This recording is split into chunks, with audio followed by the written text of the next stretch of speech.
going, and I know that the country was tense.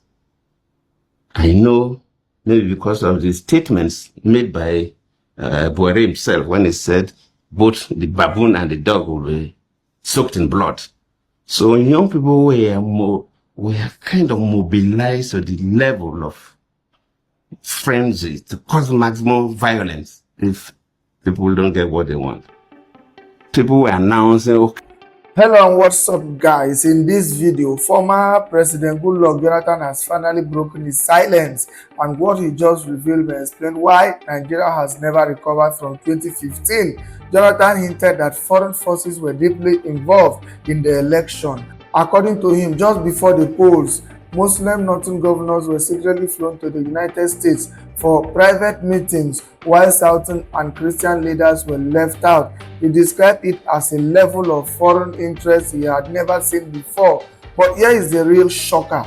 Jonathan recalled Buhari's blood-chilling warning, where he said both the baboons and the dogs would be soaked in blood. He said young people were fired up to unleash violence if Buhari lost, and chaos was ready to erupt nationwide. Even the Niger Delta was set to strike, not with guns but by targeting oil installations that would cripple the economy. To make matters worse, an APC chieftain, Kawu Baraje, later confessed they brought in foreign militias from Mali, Niger, Chad and others just to win the 2015 elections, and now those same fighters have become today's insecurity nightmare. Guys, I will let you watch this video for yourself so you can see exactly what I'm talking about. Also, don't forget to like, share and subscribe to this channel if you haven't already done so. Take a look, guys, and remember to share your thoughts after watching. Maybe because some Americans, this group of Americans that predicted that Nigeria was going to disintegrate within that period. So whether people were working to ensure that their prediction manifests, I don't know. But there was a significant show of interest.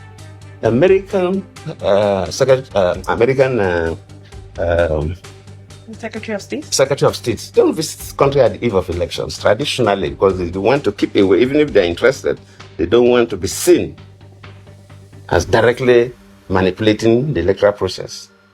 But before the elections, America, the State House, sent for some northern governors to have a meeting in the US to discuss the Nigerian election.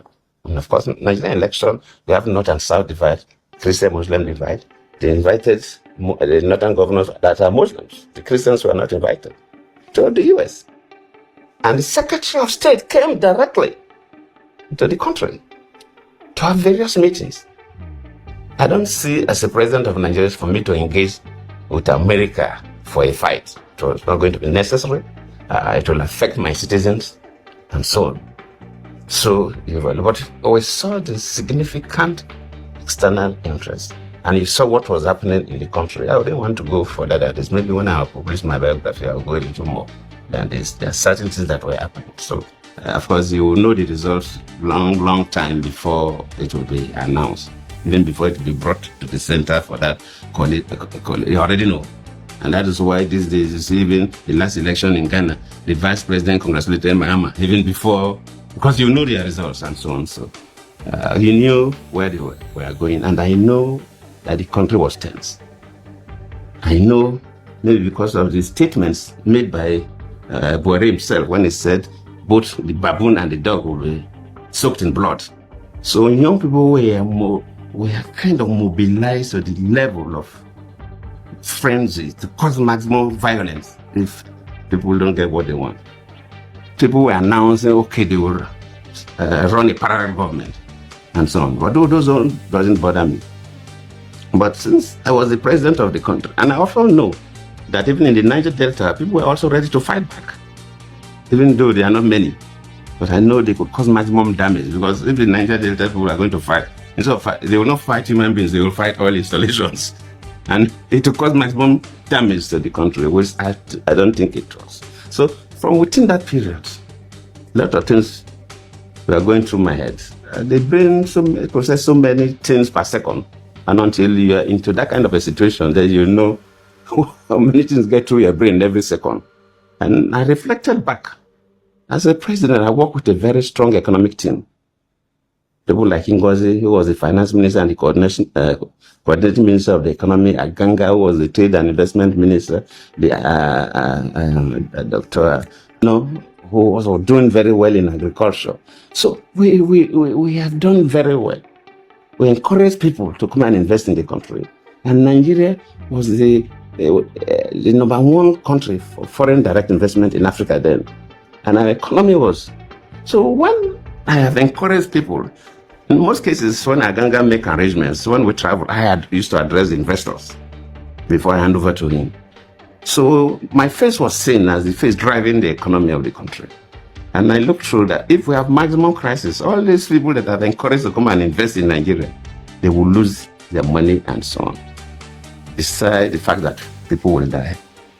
In fact, I had in a good authority how so many houses in Abuja would have been burnt if things have gone a particular way. But even if I had won the election genuinely, yes, I had no problem. But since they manipulated the process and they are announcing figures that I was the president of the country, I'm not the one to doubt the result of INEC that I appointed the people. So it will look silly for me because I appointed the people. So I said, well, it is my fault. So I will not want the country and investors to suffer.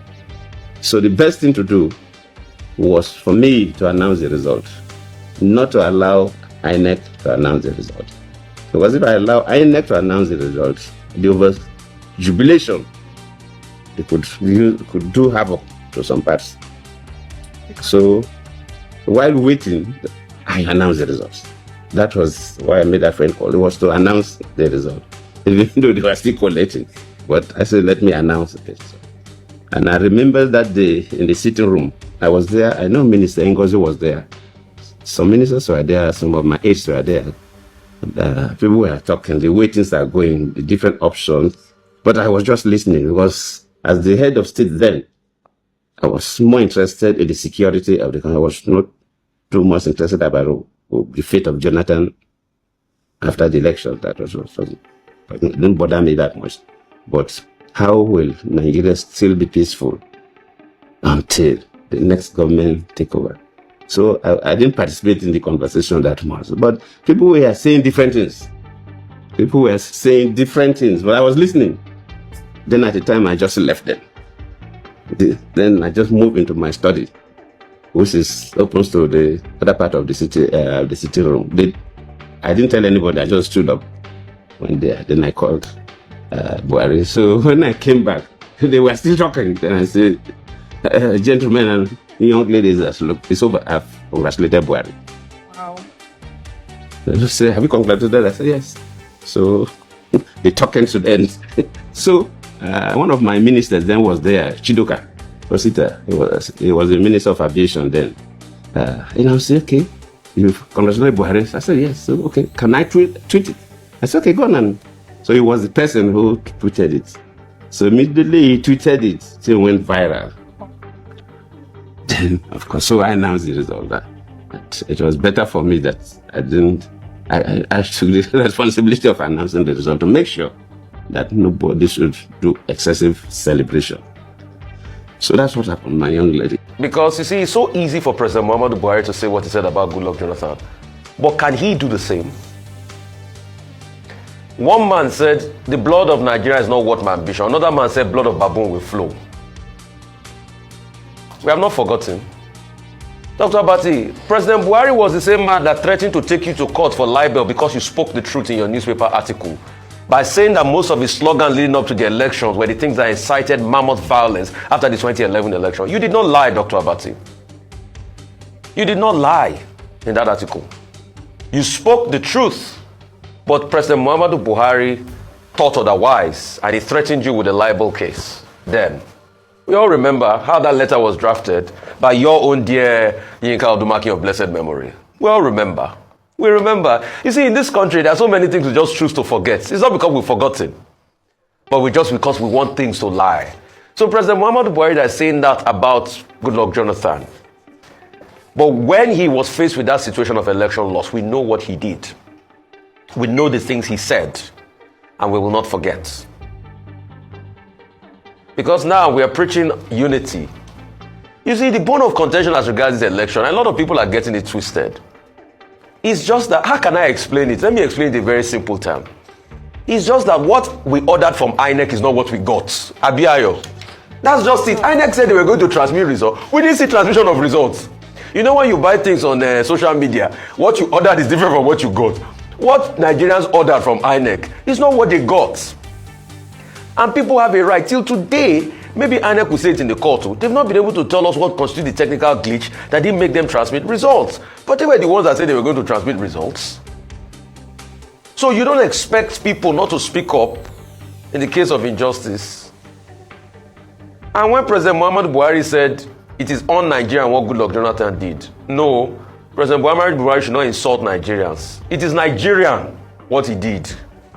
Nigerians concede. Nigerians are peaceful people. Because when you say it is un-Nigerian, what you mean is that Nigerians don't concede.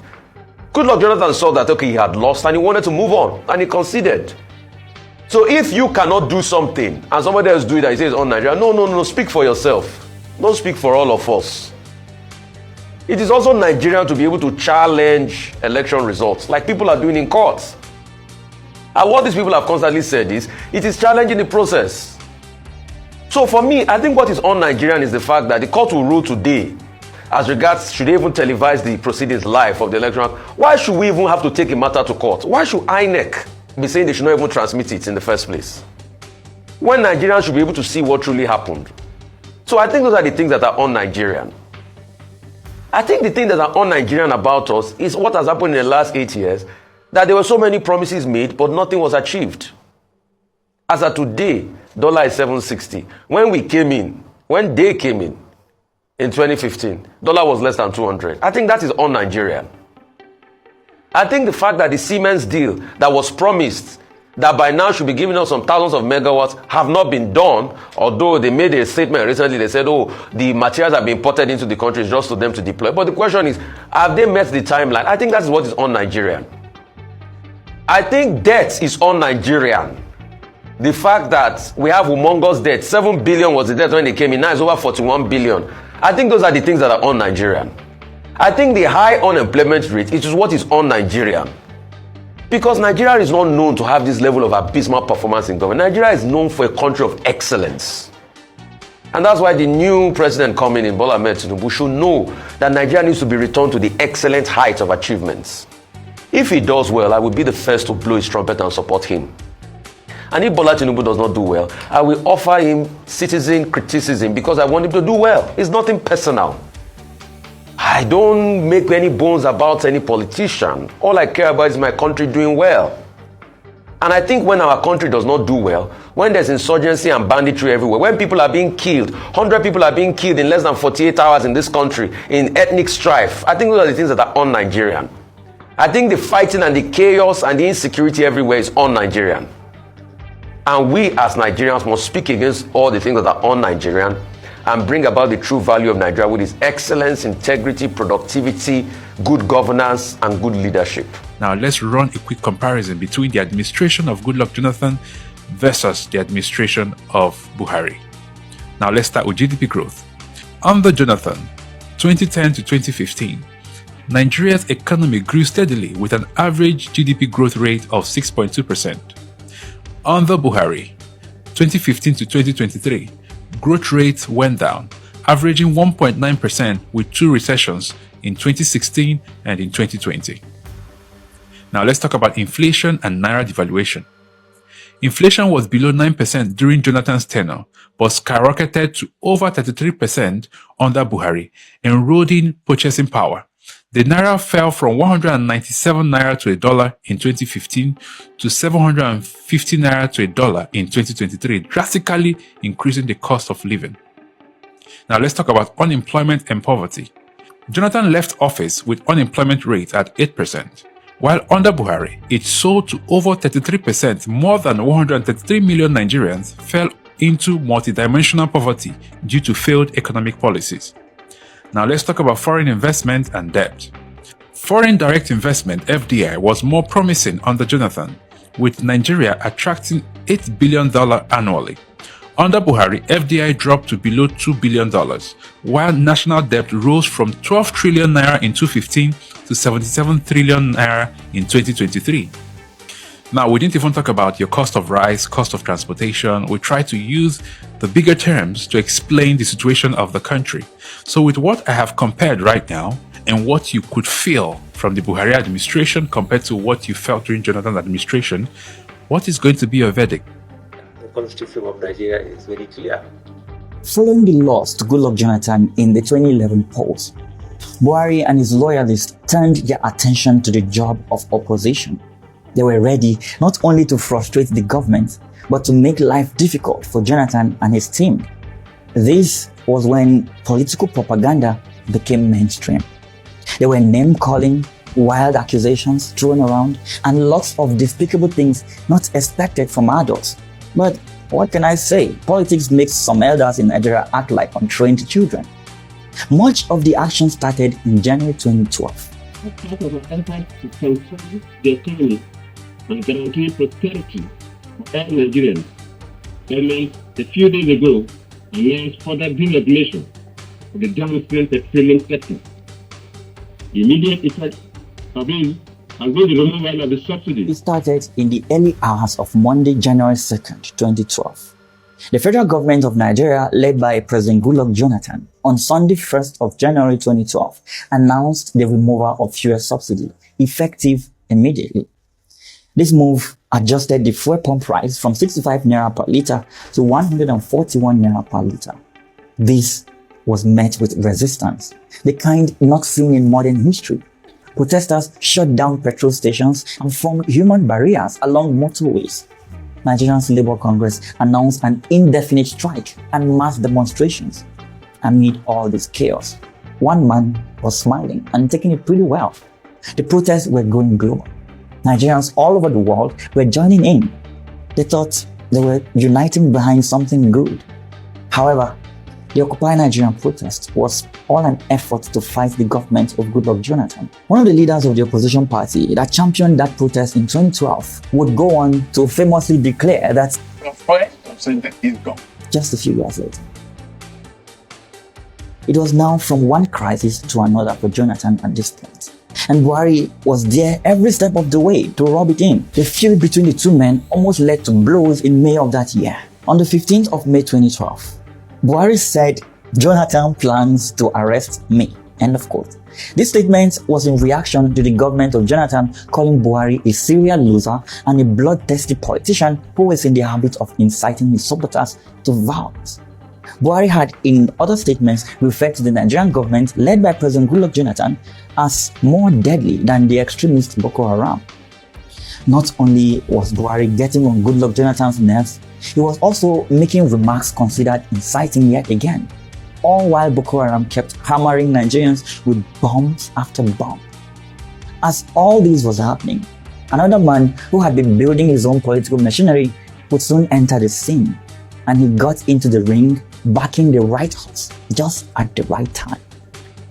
Bola Ahmed Tinubu, the former governor of Lagos State and the current president of Nigeria, had accused Goodluck Jonathan of betraying his social contract with the people by suddenly removing fuel subsidy. Wait, hold on.